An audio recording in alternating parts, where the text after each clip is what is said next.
Oke, dan kayaknya ada satu pertanyaan yang kadang terbesit di kepalaku kan, kayak apa sih yang menyebabkan seseorang melakukan tindak bunuh diri gitu.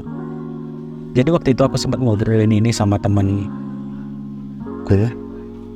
Iya, temen kuliah sih. Jadi aku ngobrol-ngobrol sama dia soalnya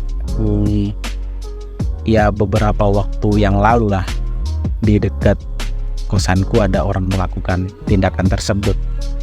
Jadi pas ngobrol-ngobrol, nah obrolan kami itu tidak bilang si yang bunuh diri ini bodoh segala macam atau apa ya. Cuman kayak kenapa orang-orang pada berpikir, enggak orang-orang sih, kenapa dia berpikir untuk melakukan bunuh diri gitu. Nah yang jadi pertanyaannya bukan kenapa, tetapi judgement ke orang itu gitu kan.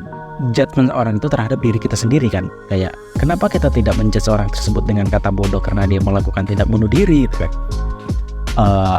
Dan kami sama-sama sepakat dengan jawaban ya, kita tidak bisa menjudge orang itu karena bodoh sih. Karena kayak yang namanya permasalahan hidup kita nggak tahu kan besar, kecil, ataupun beratnya gimana gitu. Karena ya ketika kita sendiri dikasih masalah itu kayak aduh ya Tuhan, aku nggak sanggup ini dengan problem yang aku hadapi gitu. Nah itu jadi kayak aku bilang sama dia kan, kayak ya kita sama-sama sepakat berarti untuk tidak menjudge orang tersebut. Ya bukan berarti membenarkan perilakunya gitu. Ya kalau bisa jangan dong gitu. Oke, memang lagi pula hidup cuma sekali, tapi apapun masalahnya kayaknya tetap hidup aja nggak sih gitu. Dan bukan berarti dengan kita menganut konsep lagi pula hidup hanya sekali, kita melakukan hal-hal yang di luar norma yang ada.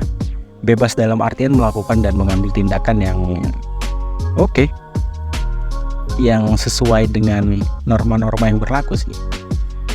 Setidaknya kita juga paham dong antara baik dan buruknya suatu tindakan tersebut.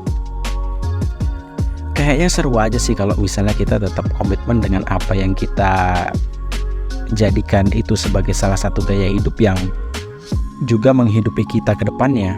Ya seru, misalnya kita kayak pengen hidup kayak gimana gitu kan, yang tadinya cuman hobi semata tahu-tahu bisa menghidupi kita gitu kan. Nah ketika kita melakukan ini, otomatis ada kebebasan di dalam diri kita untuk berkarya. Oke lah, jangan berkarya bahasanya, untuk berbenah sesuai dengan apa yang kita maukan. Ini dalam konotasi bebas yang aku maksud ya. Karena ya itu tadi, kita boleh bebas tapi tidak melanggar norma yang ada dan tetap oke gitu. Selanjutnya itu kayak apa ya, di dalam perjalanan kita ya setiap orang mempunyai hal-hal ataupun mempunyai unek-unek yang ingin disampaikan dong kepada orang. Ya walaupun sejatinya kita adalah manusia yang suka dengan pembanggaan di dalam diri gitu kan. Tapi kita harus tepat juga untuk memilih siapa-siapa aja yang menurut kita cocok untuk ngobrol. Ya bukan berarti kita harus memilih-milih orang yang cocok untuk ngobrol dan ketika ada orang yang gak cocok kita kayak ansos ke orang itu gitu. Bukan seperti itu sih, kayak ya kita ngobrol sama semua orang, tapi ada beberapa hal intim, ada beberapa hal yang kita jaga untuk kita pilih dengan orang-orang yang tepat aja sih, yang harus kita utarakan dari unek-unek tersebut gitu. Jadi kayak ya oke lah, kita juga nggak bisa menjamin keprivasian kita terhadap orang tersebut apakah bakalan aman atau enggak gitu. Tapi semoga aja dengan kita memilih kayak gitu ada sedikit rasa di diri kita untuk enggak ragu atau tuh nggak khawatir gitu ketika kita ngobrol dengan orang yang kita anggap tepat. Dan lagian ya, di dalam konsep seperti ini, lagi pula hidup cuma sekali, kayaknya terlalu riwah juga jika masih harus hidup dengan mimpi orang lain yang harus menjadi apa yang dia mau. Lagi pula kita juga nggak bisa memastikan orang tersebut bakalan aware dengan permasalahan kita.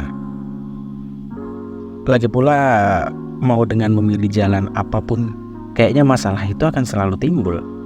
Sekarang gini sih, Kim Soo Hyang, ya dia salah satu penulis buku, ya kalau nggak salah namanya itu sih. Cuman aku ingat judul bukunya yang berjudul Siapa yang datang ke pemakamanku saat aku mati nanti. Nah, ini kan ngobrolin tentang masalah nih. Di dalam buku itu ada suatu kutipan, yaitu dia bilang gini, jangan khawatir, belum ada masalah yang terjadi meskipun ada masalah. Masalah itu bisa kita lewati sendiri dengan kemampuan kita sendiri. Dan dari itu ada 2 poin yang aku dapatkan. Yang pertama adalah kita sering berpikir aja gitu tentang problem yang sebenarnya masih di kepala yang belum tentu terjadi. Dan yang kedua, itu terjadi yang yakin dan percaya diri kita mampu untuk menghadapi itu. Nah, oke, mungkin sedikit penjabaran ya di hal yang pertama. Kadang kita suka overthinking tentang masalah yang sebenarnya belum terjadi gitu. Dan kalau dipikir-pikir, ini sebenarnya cuma masih di kepalaku aja sih, belum tentu terjadi gitu. Nah, dan gimana kalau misalnya masalah itu benar-benar terjadi? Ya oke, kita berpikir, oke, kita bisa menghadapi masalah ini sendiri. Mau sebesar apapun masalahnya, mau segimanapun, aku tetap harus hidup dan aku yakin aku bakalan bisa melewati masalah ini sendiri.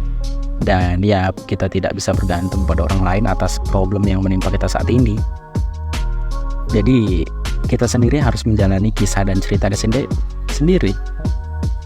Peduli dan mendengarkan apa kata mereka, ya nggak ada salahnya sih. Namun cukup diyaudain aja jika apa yang kita dengar dari mereka yang membuat kita nggak cocok aja. Setidaknya kita udah jadi manusia yang baik untuk pendengar dia ngobrol. Ya cukup katakan ke diri sendiri, mungkin dia butuh didengar. Lagi pula hidup cuma sekali, jadi lakukan yang terbaik aja di hari ini sambil menunggu kita berakhir. Baik atau buruknya kita juga akan dilupakan dalam beberapa waktu setelah keberakhiran itu. Jadi lakukan aja sebagaimana kita ingin diperlakukan aja, gak sih? Oke, mungkin itu aja sih di podcast monolog Litani Amerta. Dan terima kasih udah mendengarkan dan udah mengikuti selalu podcastku. Selamat bertumbuh bersama. Gokil.